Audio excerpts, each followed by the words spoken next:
दिल्ली में डेंगू से 40 साल की महिला की मौत। कई अस्पतालों के चक्कर लगाने के बाद महिला को मूलचंद अस्पताल में बेड तो मिला, लेकिन 5 दिन के इलाज के बाद मौत। दिल्ली के राम मनोहर लोहिया अस्पताल में बुरा हाल, एक बेड पर 3 मरीज, इमरजेंसी वार्ड में लगा मरीजों का तांता। दिल्ली के स्वास्थ्य मंत्री सत्येंद्र जैन ने प्राइवेट अस्पतालों को बेड बढ़ाने को कहा। प्लेटलेट्स टेस्ट के लिए 50 रुपए और एंटीजन टेस्ट के लिए 600 रुपए ही लेने के निर्देश दिए।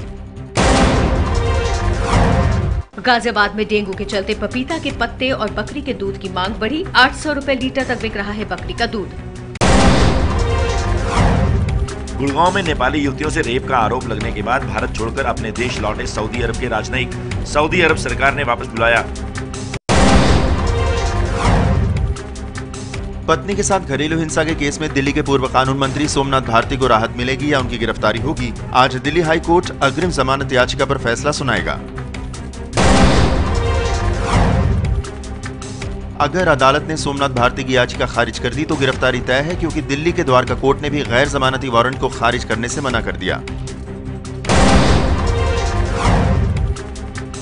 सोमनाथ भारती ने मोदी सरकार पर उनके खिलाफ बड़ी साजिश रचने का आरोप लगाया। कहा, दिल्ली पुलिस का किया जा रहा है गलत इस्तेमाल।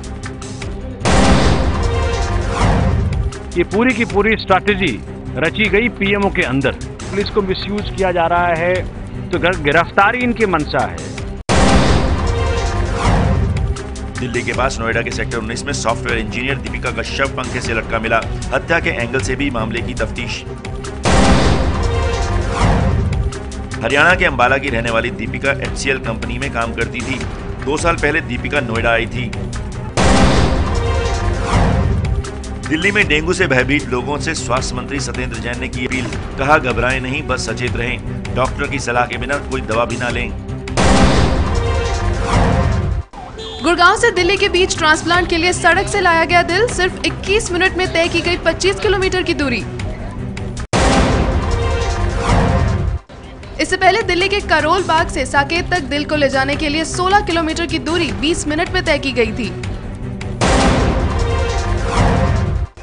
पूरे सफर की वीडियो रिकॉर्डिंग की गई ताकि सड़क पर चलने वाले जिन यात्रियों ने ट्रैफिक नियम तोड़े होंगे उनका चालान काटा जा सके।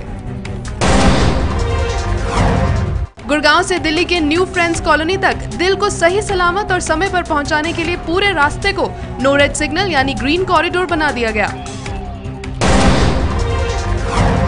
चुनाव में अपनी डिग्रियों की गलत जानकारी देने के आरोप में आम आदमी पार्टी की विधायक भावना गौड़ के खिलाफ समन जारी। आरोप साबित होने पर 6 महीने की सजा हो सकती है। दिल्ली यूनिवर्सिटी छात्र संघ चुनाव में जीत दर्ज करने के बाद ABVP के नवनिर्वाचित पदाधिकारियों ने PM मोदी और BJP अध्यक्ष अमित शाह से मुलाकात की।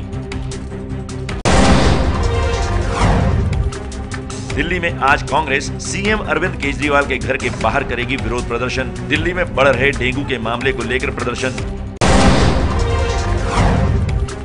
दिल्ली में आयोजित इंडिया इकोनॉमिक कॉन्क्लेव में हिस्सा लेंगे वित्त मंत्री अरुण जेटली, वाणिज्य मंत्री निर्मला सीतारमण और IT मंत्री रविशंकर प्रसाद। गुड़गांव में गुरमीत राम रहीम की फिल्म MSG 2 के प्रीमियर शो में जा रहे उनके समर्थकों ने टोल मांगे जाने पर किया हंगामा। समर्थकों की इस मनमानी से लंबा जाम लगा। दिल्ली में पानी की कमी से परेशान वजीरपुर के लोगों ने किया अशोक विहार जल बोर्ड के दफ्तर में हंगामा। दिल्ली में यमुना की सफाई के लिए दिल्ली के जल मंत्री कपिल मिश्रा ने नाव पर अधिकारियों के साथ की बैठक। इस दौरान कई जगह से सैंपल भी लिए गए। जल मंत्री कपिल मिश्रा ने कश्मीरी गेट से ITO तक नाव में करीब 2 घंटे चली मीटिंग के बाद दावा किया कि 3 साल में यमुना नहाने लायक हो जाएगी। नेशनल ग्रीन ट्रिब्यूनल यानी NGT ने यमुना में उन मूर्तियों के विसर्जन पर रोक लगाई जो इको फ्रेंडली नहीं है। NGT ने कहा कि जिन मूर्तियों में केमिकल कलर और प्लास्टिक का इस्तेमाल हो उनको विसर्जन से रोका जाए। DDA को मूर्ति विसर्जन के लिए अलग से तालाब बनाने को कहा गया है। हॉकी इंडिया लीग के लिए 135 भारतीय और 142 विदेशी खिलाड़ियों के लिए आज लगेगी बोली। सुबह 9:30 बजे शुरू होगी खिलाड़ियों की नीलामी। केंद्रीय श्रम और रोजगार मंत्री बंडारू दत्तात्रेय आज दिल्ली में देंगे विश्वकर्मा राष्ट्रीय पुरस्कार। शाम 5 बजे सीरी फोर्ट ऑडिटोरियम में कार्यक्रम।